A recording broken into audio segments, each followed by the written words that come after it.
ήμουν ξυπνητός, άκουσα ένα μπαμ. Εγώ φαντάστηκα εδώ στη Λάκα. Ο Γιάννης Ατζμάς, αυτόπτης μάρτυρας του θανατηφόρου τροχαίου δυστυχήματος στον Εύασμο Θεσσαλονίκης, περιγράφει τις πρώτες στιγμές μετά το τραγικό περιστατικό. Ήρθαν 4 ασθενοφόρα και 3 της πυροσβεστικής.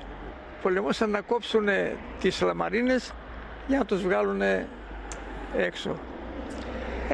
Αυτό καμιά μισή ώρα παραπάνω είχε διαρκήσει, γιατί δυσκολευόταν να τους βγάλουν. Το πολύ νεκρό τροχαίο σημειώθηκε στις 3:30 τα ξημερώματα, όταν το αυτοκίνητο, στο οποίο επέβαιναν 5 νεαροί, ξέφυγε της πορείας του. Στη συνέχεια προσέκρουσε σε τσιμεντένιο τυχείο και έπεσε πάνω σε περίφραξη στη συμβολή των οδών Αναγεννήσεως και Σμύρνης, πάνω από την περιφερειακή οδό Θεσσαλονίκης. Το φρενάρισμα που έκανε ο άτυχος 17χρονος ήταν πολλών μέτρων, όπου το αυτοκίνητο στη συνέχεια προσέκρουσε σε αυτό εδώ το τυχείο που βλέπετε. Ο τραγικός απολογισμός από το τροχαίο είναι 4 άτομα ηλικίας από 17 έως 19 ετών, ενώ από τα συντρίμμια ανασύρθηκε και νοσηλεύεται σοβαρά στο νοσοκομείο ΑΧΕΠΑ ένας 17χρονος. Έγινε σε ένα σημείο που ο δρόμος είναι καλός και δεν μπορώ να καταλάβω κι εγώ, βέβαια εμπειρογνώμονας δεν είμαι, πώς έφυγε το αυτοκίνητο, έχασε την πορεία του δηλαδή ο οδηγός και πήγε πάνω στο τυχείο. Τρέχουν. Όχι κόντρας, τρέχουν όμως, τρέχουν.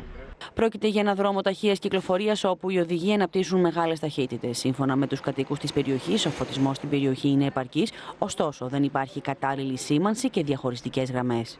Εδώ γίνεται χαμός αυτό το δρόμο, τρέχουν πάρα πολύ, τρέχουν. Και δεν υπάρχει καμία σήμανση, τίποτα. Να κρατήσουμε μισό λεπτό σιγή. Ενός λεπτού σιγή στη μνήμη των 4 νέων που έχασαν τη ζωή τους στο τροχαίο, κράτησε η Ολομέλεια της Βουλής. Με αφορμή το τραγικό περιστατικό, ο Υπουργός Παιδείας Κώστας Γαβρόγλου ανέφερε ότι το Υπουργείο ξεκινάει μια πιο συστηματική εκπαίδευση των παιδιών στα σχολεία στο μάθημα της οδικής αγωγής. Ετοιμαζόμαστε ήδη εδώ και καιρό για μια πολύ συστηματική εκπαίδευση των παιδιών πάνω στα θέματα της αγωγής. Και ξέρω ότι στην κοινωνία υπάρχουν και ειδικοί και άνθρωποι που έχουν δώσει μεγάλο μέρος της καθημερινότητάς τους σε αυτά τα πράγματα και θα κάνουμε μια κοινή συνεδρίαση στο Υπουργείο. Η τροχαία Θεσσαλονίκης διενεργεί προανάκριση για να διερευνηθούν τα αίτια του δυστυχήματος.